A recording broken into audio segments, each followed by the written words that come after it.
Santiago, buenas tardes. ¿Qué tal? Buenas tardes, Carlos. A ver, ¿por sí, dónde quieres empezar? Tú mismo, todo tuyo. Bueno, una de las preguntas que está en la calle y que se repite con frecuencia es si lo que está pasando ahora se parece o es igual a lo que pasó en el 2008. La respuesta es que no. A ver, muy rápidamente. En el 2008 lo que pasaba es que muchos bancos estaban cargados de porquería, los famosos bonos compuestos, que estaban formados por un batiburrillo de cosas que nadie sabía valorar y nadie podía valorar. Entonces, claro, eso creó una incertidumbre absoluta. Luego vino lo que vino, rescates, en fin, etcétera, etcétera. Esto ahora no pasa. Es decir, hoy los activos de los bancos están compuestos por bonos, deuda pública, etcétera, etcétera, perfectamente valorados, muy bien contabilizados.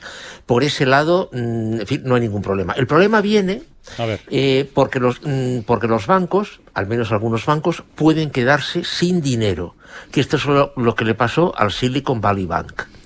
¿Cómo es posible eso? A ver, los bancos, como si algo no se entiende, por favor me lo decís. Sí, pues no tengas ninguna duda. Como resulta que los tipos de interés han estado durante años en el sótano de lo bajos que estaban, muchos bancos empezaron a invertir en activos, bonos, etcétera, etcétera, de alta rentabilidad, pero muy ilíquidos, es decir, que era difícil convertir en dinero. ¿Qué es lo que ha sucedido cuando han subido los tipos de interés? Resulta que este rendimiento de los bonos ha bajado, y como los bonos, su valor ha bajado, y como los bonos, estas inversiones son activos de los bancos han encontrado con los activos descuadrados. O sea, entonces para comprar estos activos los bancos sacaban dinero de lo que tenían. Sí, bueno, claro, pero esto es normal. Vale. O sea, no, pregunto. No, esto es una práctica que es normal. El problema es que lo hacían a largo plazo. Y como lo hacían a largo plazo era muy bueno, porque esto no tenían que rendir cuentas, porque esto se rinde cuentas cuando se vende, pero cuando ha pasado que han empezado a subir los tipos de interés, la valoración de los bancos ha quedado descuadrada. Esto ha creado incertidumbre. Y otra cosa que pasa ahora, que no pasaba en el año 2008, es que las redes sociales han echado humo, Instagram, Twitter, etcétera, etcétera, explicándose unos a otros, los clientes, me refiero a lo que pasaba. Simplemente un ejemplo. En el Silicon Valley Bank, que ha quebrado, en 10 horas los depositantes sacaron 40.000 millones de dólares. Sí. Has dicho que si había algo que no entendíamos, Santiago, hay algo que no entiendo. Acepto tu previsión de que no es el 2008 y ojalá lo sea por la cuenta que nos trae a todos, pero por ejemplo todos sabemos qué equipos de fútbol de primera división muestran debilidades deportivas y cuáles son exactamente estas debilidades. Y aquí, entonces ya no es si va a ser el 2008, sino nadie vio que Silicon Valley Bank o que Credit Suisse ahora en Europa se estaba permitiendo, estimulando una conducción temeraria, es decir, ¿dónde han estado de nuevo los reguladores en el caso de estos dos bancos? A ver, son dos casos distintos. Silicon Valley Bank, antes de que Trump fuera presidente, hubieran sido detectados sus problemas. La administración Trump aumentó a 250.000 millones de dólares de activos el nivel a partir del cual tenía que ser investigado un banco o supervisado. Antes estaba en 50.000 millones. El volumen de activos del Silicon Valley Bank eran 209.000 millones, con lo cual el Silicon Valley Bank quedaba fuera de esta supervisión. ¿Qué sentido tiene dejar de controlar a un banco porque tenga un tamaño, digamos, no tan superlativo como otros? ¿Qué intención puede haber detrás de esto? Es una decisión, evidentemente, del gobierno, del Banco Central, etcétera, etcétera. O sea, esto no es ilegal fijar No, pero ¿qué sentido tiene? Bueno, no gastar recursos en entidades pequeñas. Ha salido más cara ahora, y si no, ya verás. Sí, el caso de Credit Suisse, Matías, es distinto. El caso de Credit Suisse, por ejemplo, el ratio de capital de alta calidad lo tiene muy bueno, etcétera, etcétera. El problema de Credit Suisse es un poco lo que decíamos antes. Se metió en una serie de inversiones, digamos, complicadas, digámoslo así. Tuvo 8.000 millones de dólares de pérdida el año pasado, y su principal accionista, uno de los principales accionistas y más antiguos, se ha vendido todas las acciones, y su accionista principal, que es el Banco de Arabia Saudí, ha dicho que no puede meter más dinero. Yeah. Con lo cual, claro, esto ha creado una situación de incertidumbre muy alta. Aquí hay otra cosa que no entiendo, Santiago, porque se suponía que la banca era lo mejor que sabían hacer los suizos, aparte del reloj de Cuco, ¿no? de la película. Entonces, produce cierto sonrojo ver a los suizos en manos de los saudíes, es decir... Bueno, pero Matías, como tú sabes, estamos en un sistema en el que los capitales hoy están aquí, mañana ya y pasado en otro lado. Entonces, claro, es decir, si se pone a la venta o se hace una OPA, o llámalo como quieras, de un inversor de donde sea para un banco, por un volumen de acciones de un banco de donde sea...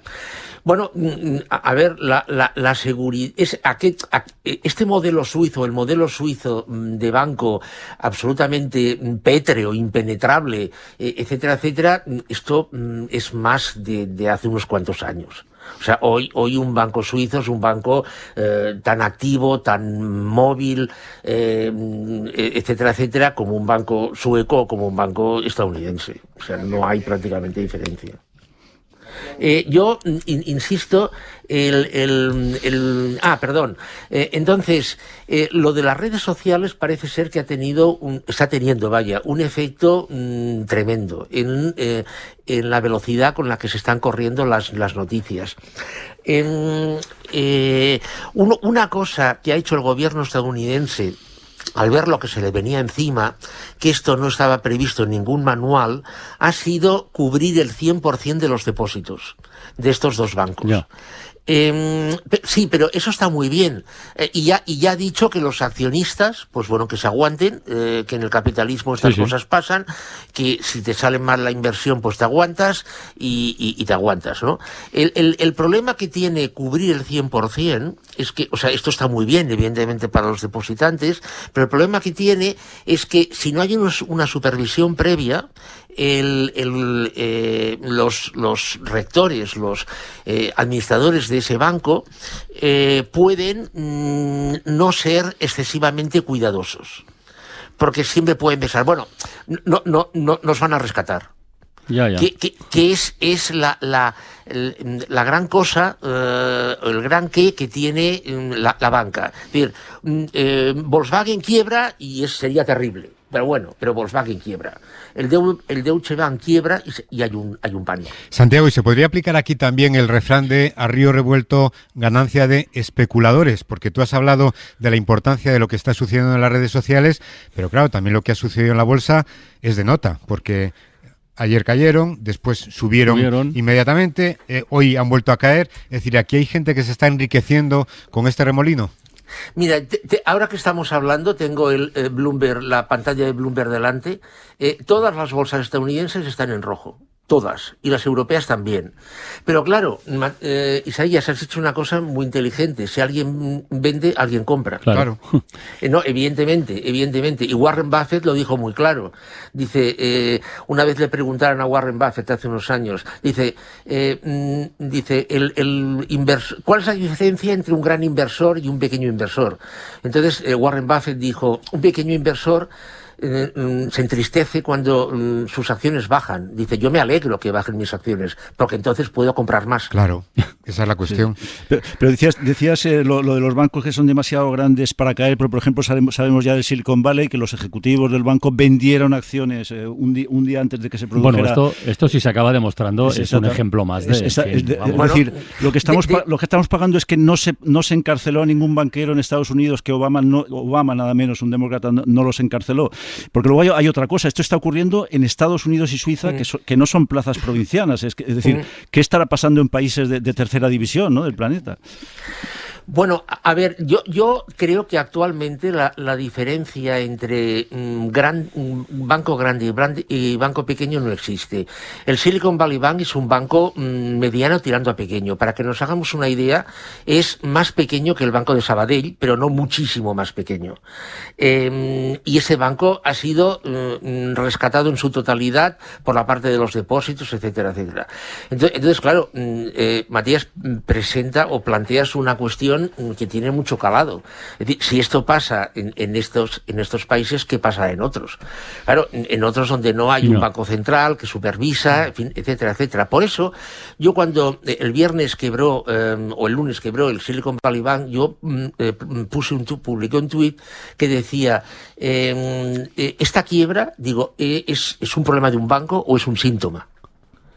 Claro, porque si es un problema de un banco, va a tener consecuencias. Por ejemplo, este banco estaba especializado en financiación de startups tecnológicas, de alta tecnología y tecnológicas, ¿no? Entonces, bueno, esto ha creado un resquemor, un temor sobre las empresas tecnológicas. Y, por ejemplo, empresas españolas se están viendo perjudicadas de la quiebra de este banco estadounidense, no porque tuvieran directamente contactos con este banco, sino porque hay una especie de temor. De miedo, hay miedo, está circulando el miedo. Y por volver al comienzo, Santiago, ya pasamos al tema de las pensiones, que también nos interesa mucho. Has hablado de temor, estamos hablando de miedo, de pánico incluso. Bueno, ¿cómo tenemos que estar los oyentes normales que te escuchamos ahora? Es decir, ¿qué hacemos? ¿Lo miramos? ¿Nos preocupamos? ¿Seguimos las noticias? ¿Entramos en Bloomberg? O sea, ¿qué puede pasar en los próximos 8 días? Pero es que una persona normal que tenga una cuenta con 5, 6, 7 mil euros, ¿qué va a hacer? ¿Qué puede hacer? O sea, ¿qué puede hacer? ¿Y uno que tenga 150.000, Santiago? Pues tampoco, ¿qué puede hacer? Si tú me dices, si uno que tenga 150 millones, cuidado, ese sí que puede hacer cosas. Pero, es decir, ¿pero qué vas a hacer? Es decir, sacarlos y meterlos debajo del colchón. O sea, yo desde luego, yo creo que el gobierno de Estados Unidos ha dado una especie como de aviso de lo que puede pasar. Es decir, hay voluntad de los estados, bueno, al menos del Estado de Estados Unidos, ¿no? Hay voluntad del Estado de que ningún depositante se quede, en fin, al aire, ¿no? Es decir, yo creo que si esto pasa en otro país, pues la reacción del Estado, del gobierno, pero vamos, esto lo hace el Estado, ¿no? Sería la misma. Lo que pasa es que, claro, la gran diferencia es que Estados Unidos emite una cosa que se llama dólares, que el resto del mundo acepta, que acepta mucho más que acepta el euro, que esto no lo olvidemos, ¿no? Yo desde luego, yo creo que las personas que tienen una cuenta con una cantidad normal de saldo, pues lo que tienen que estar es tranquilos, porque vamos, bueno, no creo que pase nada. Nos quedamos con eso y seguimos ahora con las pensiones, pero antes estamos en lo que estamos y aquí se nos cuela hoy la palabra del día. La palabra del día, con Isaías Lafuente. Y la palabra del día es eufemismo, porque tras el terremoto bancario detectado en Estados Unidos, Europa sufre ahora réplicas de perfil propio. Credit Suisse ha reconocido debilidades materiales en los resultados presentados en los 2 últimos años, un eufemismo de libro que nos habla o de una contabilidad irregular o de un agujero en toda regla. Algo nos ha explicado Santiago Niño. El eufemismo, que es una manifestación suave de ideas cuya expresión precisa sería muy dura, según la RAE, es un recurso extendido en muchos ámbitos, y aunque el prefijo de raíz griega eu nos remite a algo bueno, cada vez que escuchamos un eufemismo en materia económica suenan las trompetas del apocalipsis. Lo comprobamos en la anterior crisis global de 2008, que antes de recibir tal nombre fue aterrizaje suave, ralentización, desaceleración transitoria, intensa desaceleración.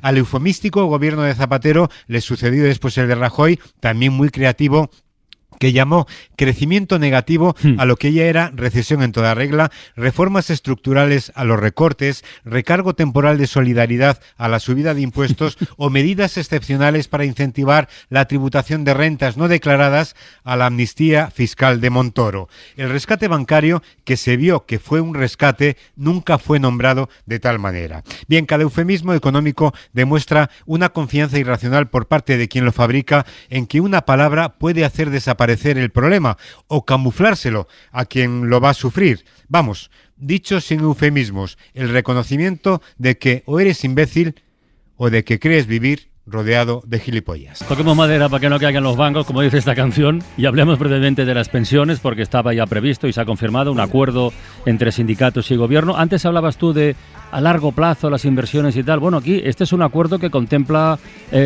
horizontes a largo plazo también. No sé si es lo que más te convence. Bueno, yo creo que este documento, que ha sido, no lo olvidemos, aprobado sorprendentemente, por la Comisión Europea. ¿Por qué sorprendentemente, Santiago? Se basa en dos principios que yo personalmente no veo claros. Por un lado, está hablando del año 2030, 40, 50, 65. Yo, bajo mi punto de vista, tal y como están las cosas y cómo está evolucionando todo, hablar del 2065 es hablar de la eternidad. ¿Por qué te sorprende que Bruselas avale este acuerdo? Hombre, me sorprende porque yo estoy convencido, no sé, es el razonamiento que yo me hago. Si este año no fuese año de elecciones, yo estoy convencido que Bruselas no hubiera aprobado esto. La segunda cosa es que, si os fijáis, el acento, todo este documento lo pone en los ingresos, no lo pone en los gastos. Ya. Es decir, los gastos van a ir evolucionando como tenga que evolucionar. Sí que es verdad que pone un paréntesis de que, bueno, no lo explico porque es un poco complicado, pero bueno, pero una tontería, o sea, una tontería que va a ser nuevamente arreglada con más ingresos. Entonces, este documento lo que está suponiendo es que las cosas de la economía van a ir bien, van a ir tan bien hasta el año 2065 que va a permitir el incremento de ingresos que haga falta para atender los gastos que se da por supuesto que va a haber. Esto me parece un poco arriesgado, hacerlo a 40 años vista. ¿El rechazo de la COE te ha sorprendido también o lo esperabas? No, esto es lógico. Es decir, la COE, o sea, esto, llámale pensiones, llámale salario mínimo, llámale como quieras, esto es un incremento de costes. Entonces la COE siempre, por definición, va a rechazar, va a discutir, se va a oponer a un incremento de costes. O sea, esto es de pura lógica, vaya. ¿Y el plan B cuál sería? Claro. ¿El qué, perdón? ¿El plan B cuál sería? Bueno, yo lo que creo que va a pasar, lo que creo que va a pasar es que mientras las cosas vayan más o menos bien y se vayan cumpliendo los números, pues vale, pero si dentro de un año, de 2, de 3, de 5, esto, en fin, se tuerce, la Comisión Europea le va a decir al gobierno de turno, oye, ven para acá, que aquello que hablamos en el 2023 hay que cambiarlo. Bueno, pues ya veremos, que nos queda tiempo todavía. Santiago Nuño Becerra, hasta la próxima semana. Muy bien, Carlos, cuídate mucho. Matías Vallés, lo mismo, hasta la próxima semana. Dejamos la euconomía. Euconomía, muy bien.